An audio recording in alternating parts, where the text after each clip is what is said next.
दोस्तों आज हम बात करेंगे बिटनोवेट एंड क्रीम के बारे में, जो कि एक जीएसके कंपनी की बनाई हुई प्रोडक्ट है, जो कि मल्टीनेशनल कंपनी है। इसका मतलब है कि इस क्रीम का इस्तेमाल पूरी दुनिया के अंदर इस्तेमाल करवाया जाता है। दोस्तों ये क्रीम पाकिस्तान और इंडिया के अंदर खासतौर पर बहुत ज्यादा इस्तेमाल करवाई जाती है। तो किन कंडीशन के अंदर आप इसका इस्तेमाल कर सकते हैं, इसके साइड इफेक्ट क्या है, इसको लगाने का तरीका क्या है और इसके कंट्राइंडिकेशंस क्या है कि किन कंडीशन के अंदर आप इसका इस्तेमाल बिल्कुल नहीं कर सकते। तो ये तमाम चीजें इस वीडियो के अंदर डिस्कस करेंगे। तो नए वाले दोस्तों गुजारिश है कि मेरे चैनल को सब्सक्राइब कर लें, साथ बेल आइकन दबा दें ताकि इस चैनल पर तमाम वीडियोस नोटिफिकेशन आप तक बर वक्त पहुंचती रहे। सबसे पहले दोस्तों अगर इसके इंट्रोडक्शन की बात करें तो इसका ब्रांड नेम बिटनोवेट एंड क्रीम है। अगर इसकी फार्मूलेशन की बात करें तो इसके अंदर बीटामिथासोन पाया जाता है जो कि एक कॉर्टिकोस्टेरॉइड है, और इसके अलावा नियोमाइसिन पाया जाता है जो कि एक एंटीबायोटिक है।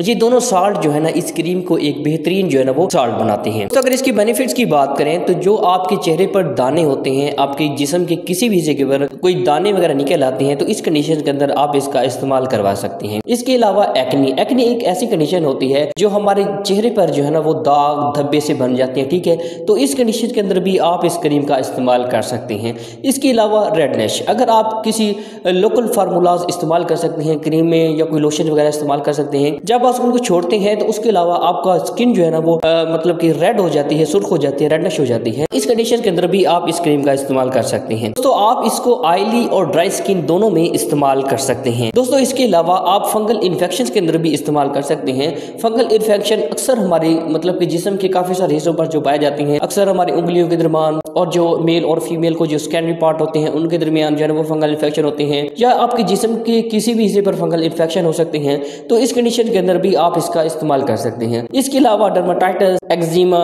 सोराइसिस, इन तमाम कंडीशंस के अंदर आप इस क्रीम का इस्तेमाल कर सकते हैं। दोस्तों इसके अलावा अगर आपको कोई हशरात या कोई कीड़े मकोड़े आपको काट लेते हैं तो वहां पर जख्म हो जाता है, रेडनेस हो जाती है, ठीक है। तो इस कंडीशन के अंदर भी आप इस क्रीम का इस्तेमाल कर सकते हैं। दोस्तों इसके अलावा आप इसका इस्तेमाल जो है ना वो जख्मों पर भी कर सकते हैं। दोस्तों अगर इसके साइड इफेक्ट की बात करें तो साइड इफेक्ट में आपको मतलब कि वहां पर ज्यादा एलर्जी वगैरह हो सकती है, रेडनेस हो सकती है, ठीक है।